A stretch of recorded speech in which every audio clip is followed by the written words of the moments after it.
जय जय श्री राधे श्याम। श्री कृष्ण शरणं मम, श्री कृष्णं वंदे जगत।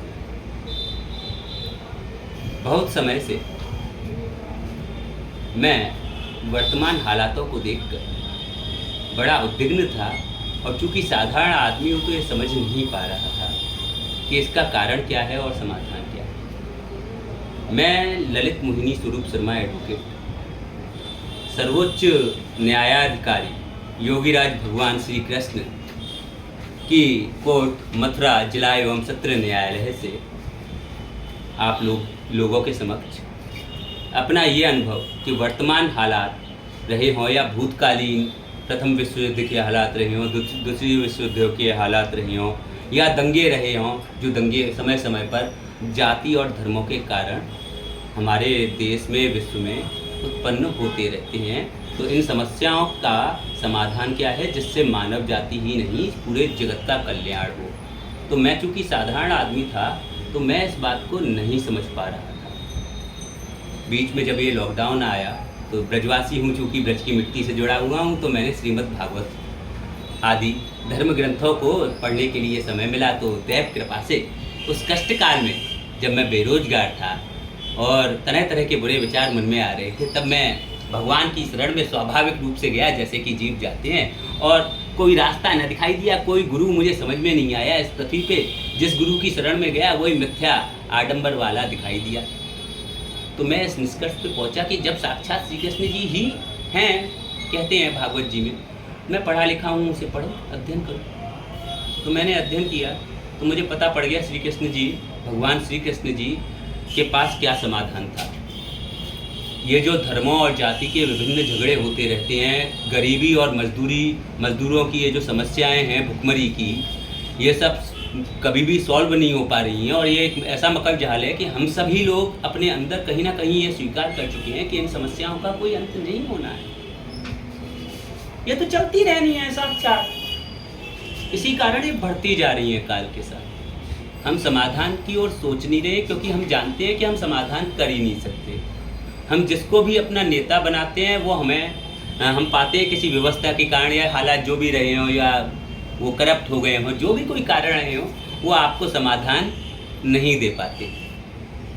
चूँकि हम सनातनी हैं और चूँकि ये देव भूमि है, तो हम क्यों नहीं समाधान सोच पा रहे? क्योंकि हम अभी सच्चे योग में नहीं आ रहे। हम योग तो कर रहे हैं, योग की में आने के लिए पहले योगस्थ होने के लिए वियोग होना जरूरी है। ये वीडियो मैं बड़ा संक्षिप्त करने वाला हूँ कि तो श्रीमद् भागवत जी जो भगवान श्री कृष्ण जी का साक्षात शरीर कही जाती है, जैसे ब्रज साक्षात शरीर है, जब मैंने उसका अध्ययन किया तो पहला ही श्लोक क्या आनंदमय था, आंखें खोलने वाला था। सच्चिदानंद रूपाय विश्वोत्पादे हेतुवे तापत्रय विनाशाय श्री कृष्णाय वयम नमः।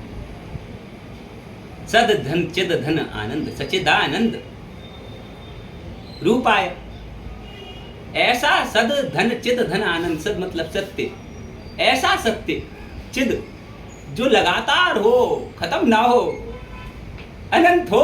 अनंत कौन होता है? प्रभु। ऐसा सत्य जो लगातार हो, कभी खत्म ना हो, अनंत हो। अगर ऐसे सत्य को खोज लिया तो सद धन चिद धन, तीसरा आनंद तो स्वतः आपके अंदर आ जाना है। और आनंद क्यों आ जाना है? क्योंकि आपको समाधान दिख जाएगा इन सभी समस्याओं। और फिर आपको ये भी आ जाएगा, पता पड़ जाएगा, जो सच्चे संत होते हैं वो चुप क्यों हो जाते हैं?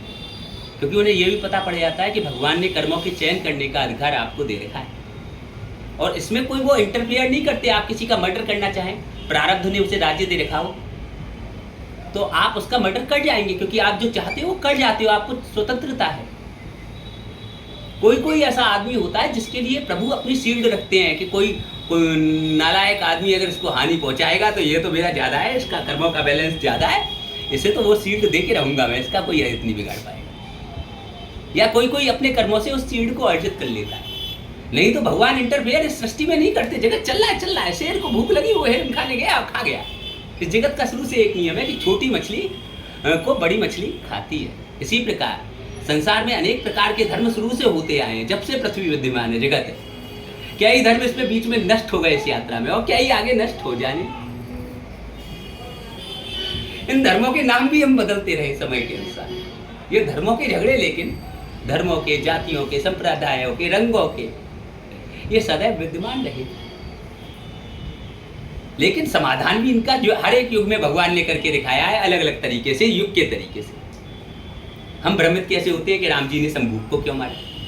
अरे भाई, वो अलग युग की कथा है। उस वक्त अलग कानून प्रचलित था, और कानून वहां की प्रजा की सम्मति से था, जैसे आज सम्मति से है लोकतंत्र। तो तंत्र का पालन करना जरूरी होता है। शंभूक ने तंत्र का क्या किया? उल्लंघन किया।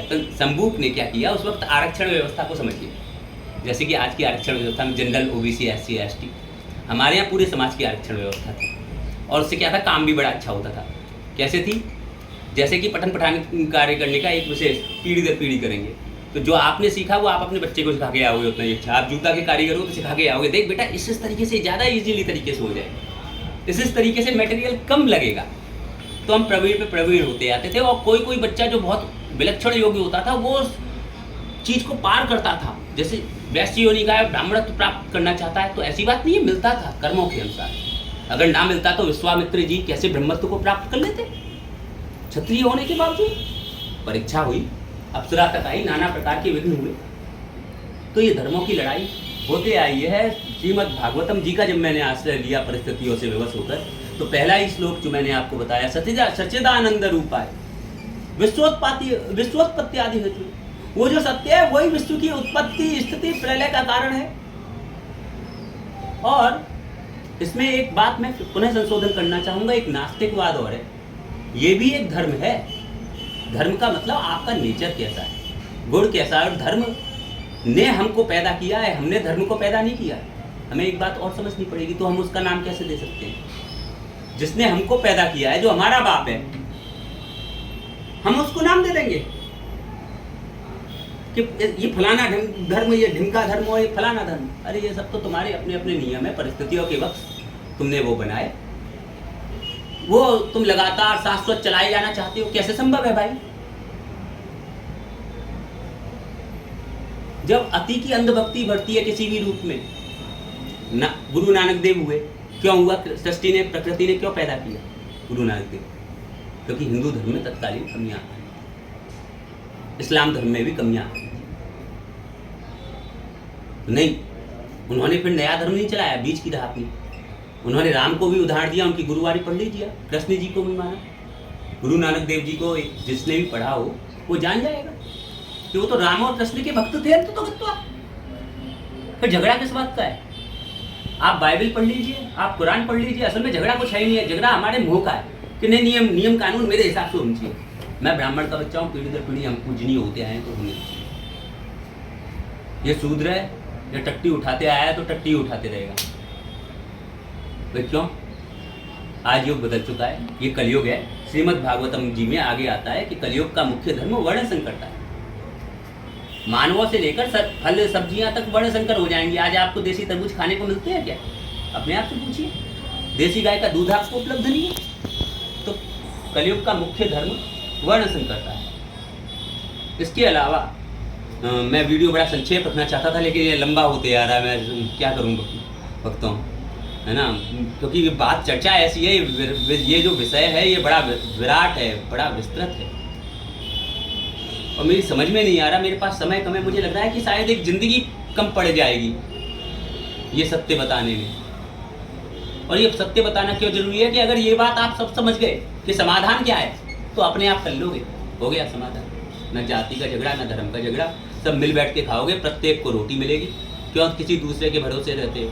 कण में भगवान बसा हुआ है। तुम स्वयं ही भगवान श्री कृष्ण हो, तुम स्वयं ही गणेश हो, तुम स्वयं ही हनुमान जी हो, लगा दो लंका में यार। लेकिन तुम्हें रास्ता नहीं पता।